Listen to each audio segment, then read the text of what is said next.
Friends, welcome to my channel. இன்னைக்கு ஒரு healthy and டேஸ்டியான ஆம்லா கேண்டி எப்படி வீட்டில் செய்கிறதுன்னு பார்த்துடலாமா?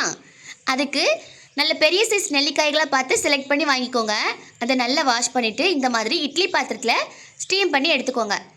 இது நல்லா வெந்துருச்சான்னு செக் பண்ணுறதுக்கு அழகாக அது பூ மாதிரி விரிஞ்சு வந்துருச்சுன்னா ரெடி ஆயிடுச்சுன்னு அர்த்தம். அப்புறம் அப்படியே கொஞ்ச நேரம் ஆற விட்டுட்டு விதைகளை மட்டும் தனியாக நீக்கி ஒவ்வொரு இதெல்லாம் பிரித்து வச்சுக்கோங்க. ஒரு 5லேருந்து 10 நிமிஷம் ஃபேன் காற்றுல வச்சுட்டு நம்ம இந்த ரெடி பண்ணி வச்சுருக்க நெல்லிக்காய்களை ஒரு ஈரப்பதம் இல்லாத ட்ரையான பாத்திரத்தில் சேர்த்துக்கோங்க. சேர்த்துட்டு அது முங்குற வரைக்கும் சீனி சேர்த்துக்கோங்க. உங்களுக்கு சீனி இஷ்டம் இல்லைன்னா நீங்கள் நாட்டு சர்க்கரை சேர்த்துக்கோங்க. ஆனால் இந்த கடைகளெல்லாம் கிடைக்கிற மாதிரி பர்ஃபெக்டாக வரணும்னா சீனி சேர்த்தா தான் கரெக்டாக இருக்கும்.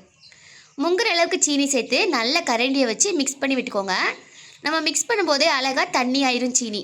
இதை அப்படியே ஒரு டைட்டான மூடி போட்டு 2 நாளைக்கு வச்சுருங்க. ஒரு நாளைக்கு ஒரு தடவை கரண்டி யூஸ் பண்ணி நல்லா கிளறி வச்சுக்கோங்க.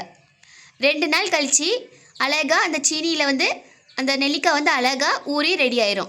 அதுக்கப்புறமா ஃபில்டர் யூஸ் பண்ணி இதை அப்படியே அந்த தண்ணி எல்லாத்தையும் ஃபில்டர் பண்ணிடுங்க. இந்த நெல்லிக்காய்களை மட்டும் தான் நம்ம இன்றைக்கி யூஸ் பண்ண போகிறோம். இந்த ஃபில்டர் பண்ண தண்ணி நீங்கள் வேஸ்ட் பண்ணிடாதீங்க.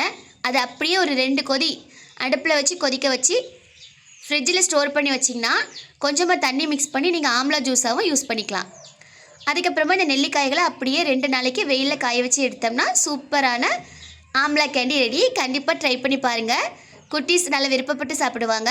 அதுக்கப்புறமா வீடியோ பிடிச்சிருந்துச்சுன்னா மறக்காமல் லைக் பண்ணுங்கள், தேவைப்படுற ஃப்ரெண்ட்ஸ்க்கு ஷேர் பண்ணுங்கள், அப்புறம் சேனலை சப்ஸ்கிரைப் பண்ணுறதுக்கு மறந்துடாதீங்க. டாடா பாய். மறுபடியும் வேறு ஒரு ஹெல்த்தி அண்ட் ஈஸியான ரெசிப்பியில் பார்க்கலாம்.